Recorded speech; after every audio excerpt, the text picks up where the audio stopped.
I just got back from an interview, like, you know what I'm saying? I had an interview yesterday, I had an interview today, and I think it went pretty well. But before I got there, on the way to this interview, it was around like 11 o'clock or something like that. And the staffing agency, remember yesterday I snapped on their bitch ass? I snapped on their bitch ass, little punk ass staffing agency, man. And I expressed how I felt in that video. And I don't give a damn, man. You know? Which I cooled down after the video. I don't ever hold nothing that long, but it's still fuck them, and it's up and it's stuck. But anyways, after I snapped on their bitch ass yesterday, I sent them some messages, messages. But just let them know how I felt. Like, damn, I feel like y'all playing with me, man. Like, I feel like I'm kind of taking it personal. I said that. I'm kind of taking this personal. Like, I feel like y'all got something for me or something like that. I'm just a cool, chill dude.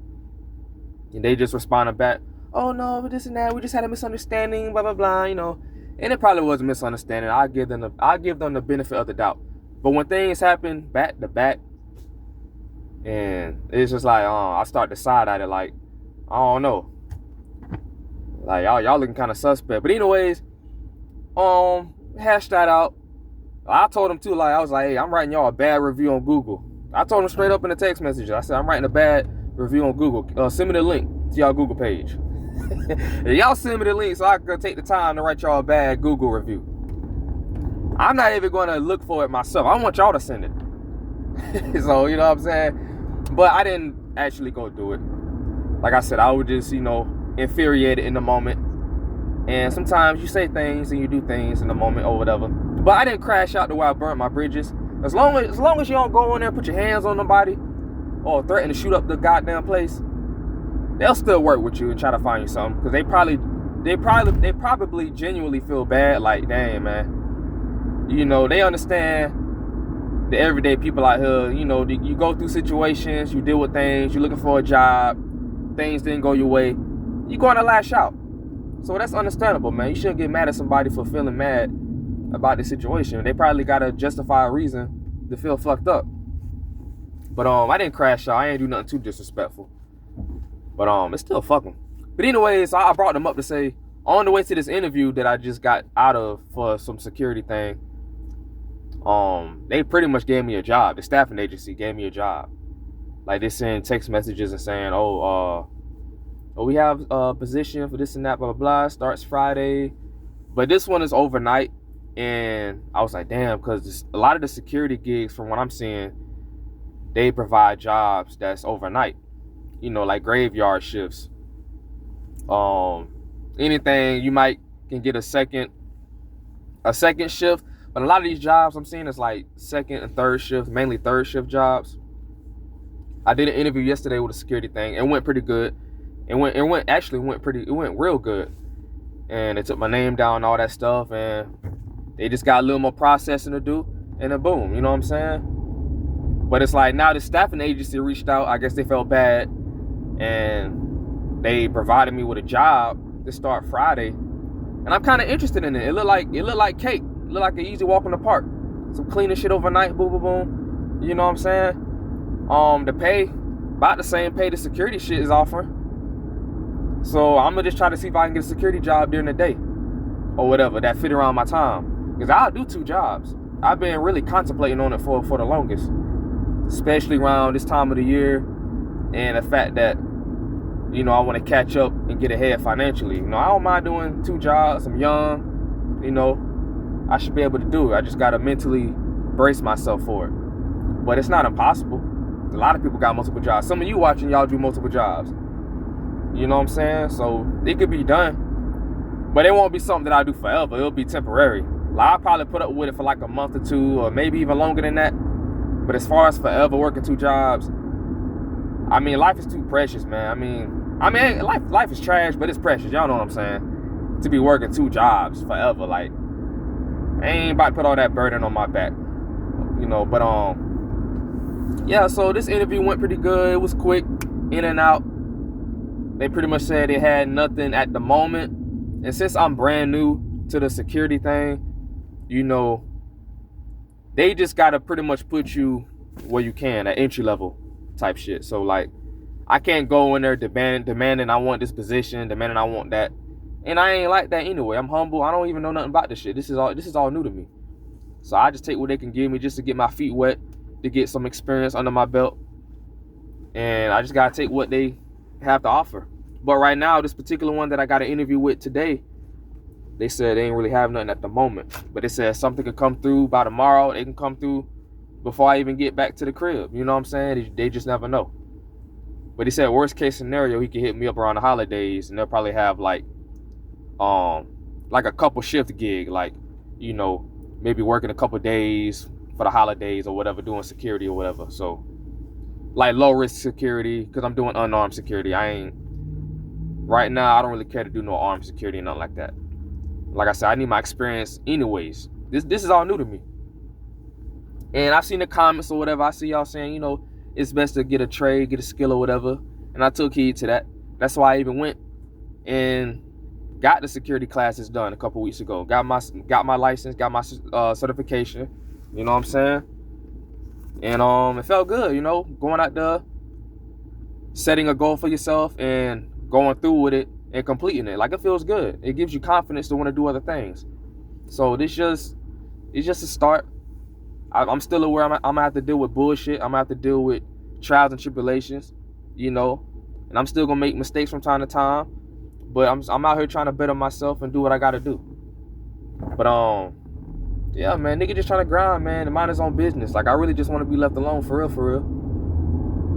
But I know I gotta go out here and make moves, man. But yeah, that's just, you know, just a quick little update on what's going on. And as far as the CDL, because I see a lot of people say when they bring up stuff about picking up a skill or a trade or whatever, like y'all bring up the CDL stuff. Me personally, I don't really see myself wanting to ride trucks, man. I don't even care to operate machinery in the warehouses and factories. Because I've been, you know, I worked a lot of warehouse jobs and stuff. And I've been approached with the opportunity to get on a machine or to operate it. And I always kind of politely declined it, or just kind of shied away from it. It's just not for me. I don't, you know, you got to know you as a person. You got to know who you are and what you think you can handle. Not to sell yourself short, but just like, I know my mental capacity. Not saying I'm slow, but I could just see myself just fucking up eventually. I'm not gonna lie. I'm not gonna lie.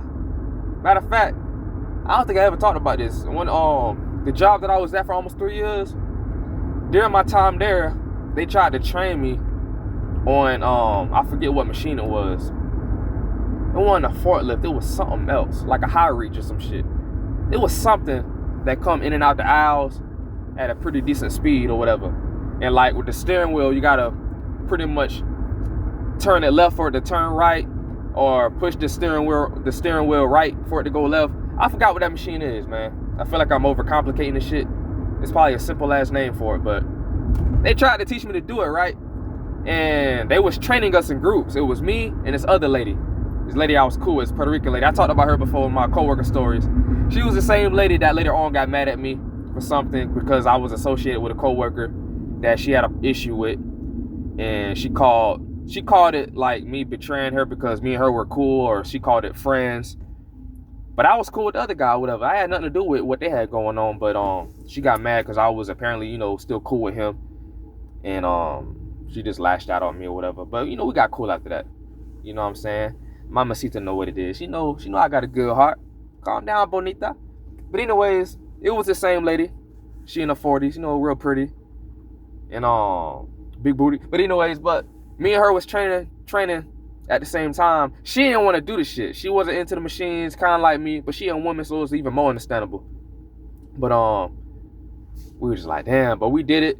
The first part of it, we had to go through the cones and stuff out on the floor. I was doing that pretty good. Go through the cones, going forward, and then put it in reverse and go through the cones or whatever.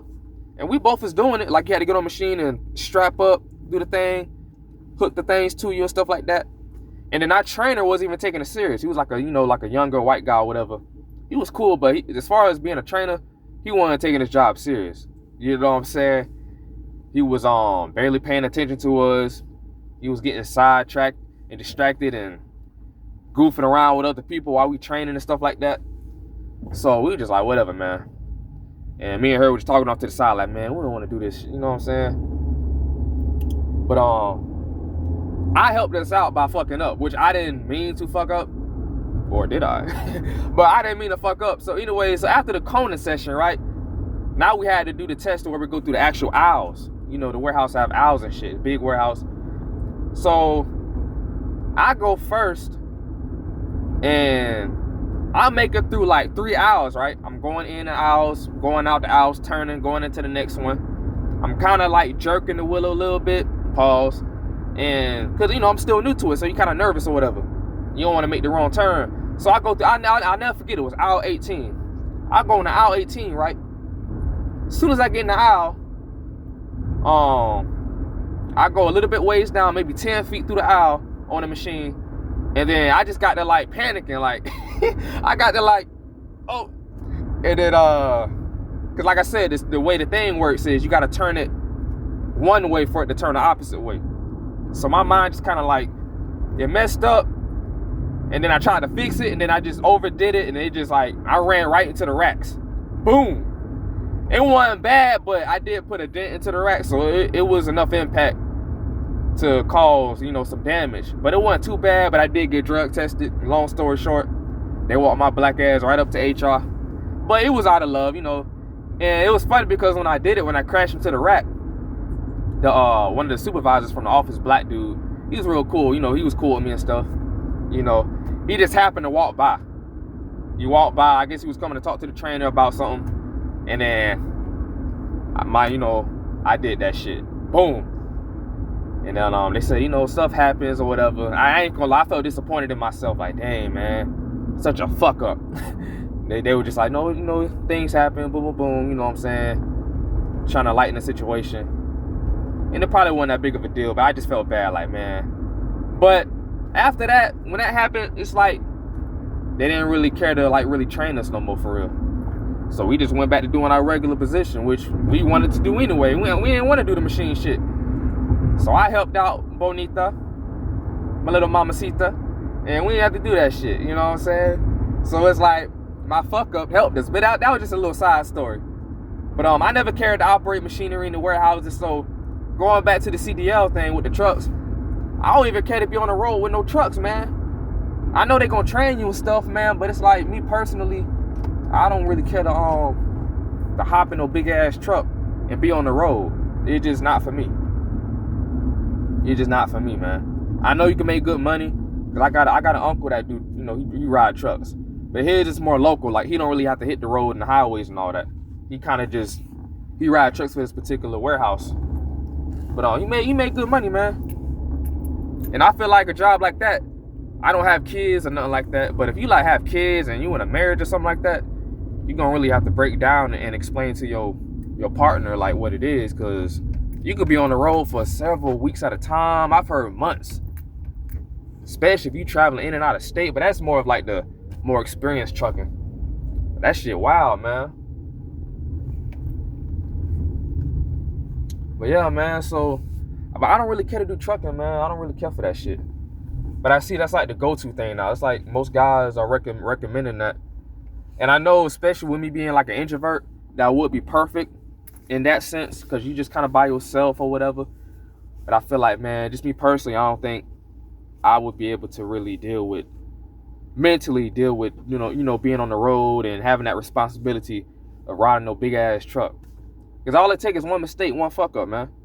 You know what I'm saying? As you know, with anything, there's a risk for any type of job. There's no difference. But driving a vehicle on the road like as big as a truck, I don't know, man. I'm just not really comfortable with the idea. But you know, maybe one day when I get older and maybe a little more mentally mature, I might be more laid back and more inclined into the ideal of riding trucks. But right now, nah, that's off the table. But yeah, man, so I had 2 interviews, one yesterday and one today. I mean, I ain't gonna lie, I got a couple options in front of me, man. But I started jobs Friday. But yeah, man. But all I know is a staffing agency, because I was texting them when they said I got the job. I'm like, all right, man, all right. I said, you sure? They said, yeah, you know, this and that, you know what I'm saying? They trying to assure me that, you know, it's set. Just show up Friday, boom, boom, boom. It's a permanent position. I'm like, all right. I swear, if something go wrong with this, y'all gonna see me back on here in a couple days, lashing out, spitting in the camera and everything. I don't give a fuck. Unfiltered.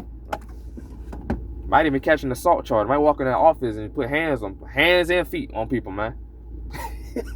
Remember that story I told about OG?